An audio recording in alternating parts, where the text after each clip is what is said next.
you're never going to be slowed down by the shit that you're good at. That's right. You're going to be slowed down by the stuff that you suck at. This video is brought to you by Carcajou Tactical and Grey Fox Strategic. For 10% off your next purchase with Grey Fox Strategic, use code DA10. Smart dude. How would you program, say you have a tactical police officer or somebody that's in the Canadian Armed Forces, they're interested in, getting into CANSOFCOM, where it's challenging. It's tough.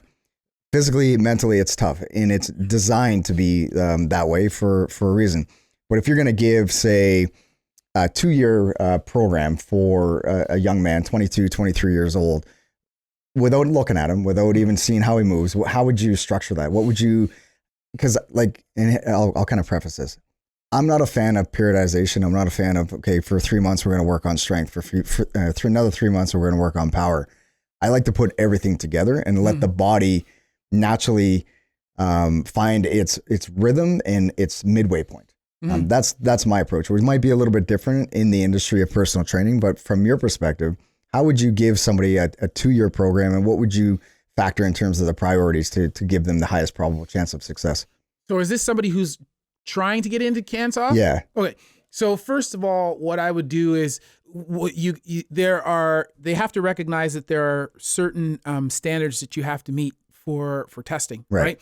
So as my base, I would use those standards to basically develop my foundation, right? So you got to have your run time, you got to have your pull-ups, push-ups, all those kinds of things. Right. And I wouldn't focus on those, but I would use those as sort of my general fitness things. And then after that, the one thing that I think people need to understand, and I'm not saying that CANSOF guys or JTF CANSOF, or American Navy SEALs, whatever, any SOF operator. Yeah. Not that these guys aren't fucking strong and jacked, but once it's kind of a little bit like I always used to say to students, once you get into residency, like it's pretty much like an old boys club. Like you're in the club, right? Everybody's bigger, faster, stronger. Now it's about maintenance and taking care of yourself, right? So I would use the standards, the testing standards, as your baseline, to sort of measure where you are at. So develop your ability to do those standards first, because then you can measure where you are, and from time to time you can reassess where you are and your progress in terms of those other things. And then, and we've talked about this before, I think it depends a little bit upon what you are envisioning that your role is going to be in CANSOF or whatever special forces unit. Are you going to be a breacher? Are you going to be this? Are you going to be that? You can be a sniper. So it kind of varies a little bit from that. But once you've kind of got your foundation, then I would much rather see guys focusing on things that we just talked about a little bit. Okay, so what are the things that I can do to improve my proprioception, move better, right?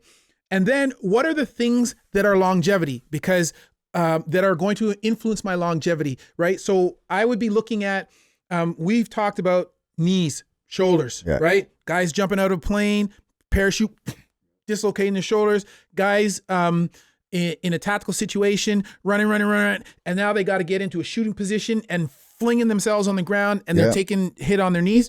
So I would be saying, okay, knees and shoulders. I really need to be building up all of my my lower extremity, or my pelvic girdle strength. I need to be building up the strength around my knees, and I need to have good ankle flexibility so that I can get into that position quickly, in a way that is as least injurious to myself as possible. Building up the shoulders, and that's what I'd be working on. And I wouldn't be working on a lot of people.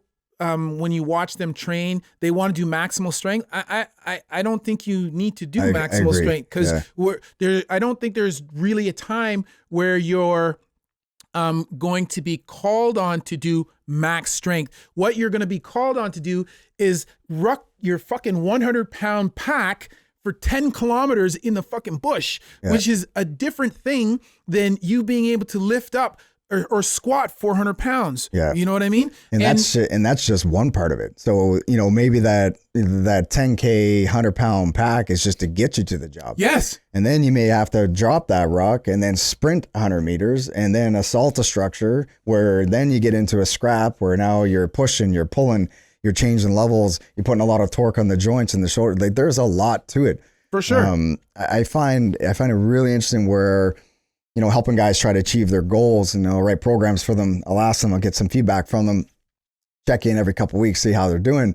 And there are guys that are working extremely hard, but they're doing the things that they're already good at, instead of working on those limitations that could not only prevent the injury, but give them, 10-year plus to their career. So this is something else that we've touched on before. Okay.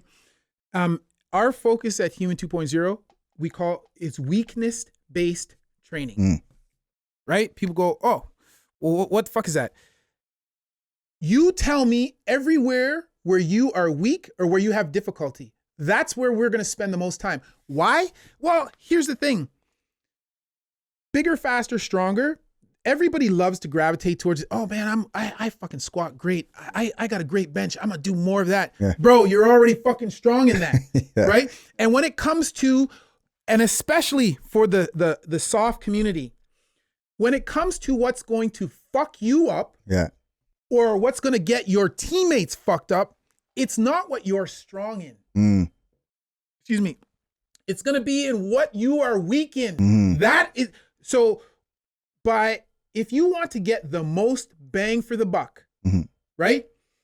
You're never going to be slowed down by the shit that you're good at. That's right. You're going to be slowed down by the stuff that you fucking suck at. Yeah. So spend the most of the time working on that stuff that where you fucking hate it in the gym. And it's like, oh my God.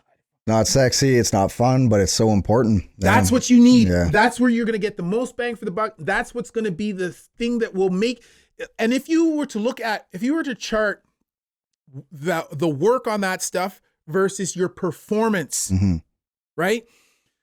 That, like, you already are good at these other things. If you want to make those things shine even more, work on this other stuff, right? Because then instead of your floor being down here, your floor will be up here, right? And then everything else will shine more.